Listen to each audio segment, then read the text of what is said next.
তা বাবা কবির, আমাদের গ্রামটা তুমি কেমন দেখলে? দারুণ। আপনাদের গ্রামটা বেশ সুন্দর, তবে আমার কেন যেন মনে হচ্ছিল এখানে আমি আগেও এসেছি। সব কিছু কেমন যেন আপন আপন মনে হচ্ছিল। বাবা, ঢাকায় তোমার কে কে আছে আর তুমি করো কি?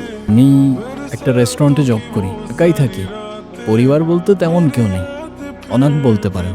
অনাথ কেন বলছো? আমরা আছি না, আমি আছি না। আমাকে কি তোমার মায়ের মতো মনে হয় না বাবা?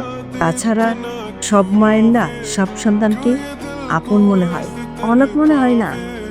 আজ থেকে তুমি আমার সন্তানের মতো। এই বাড়ির দরজা তোমার জন্য চিরদিনের জন্য খোলা। তোমার যখন প্রয়োজন তখন তুমি আসবে, এবং তোমার যা প্রয়োজন তুমি আমার কাছে চাইবে।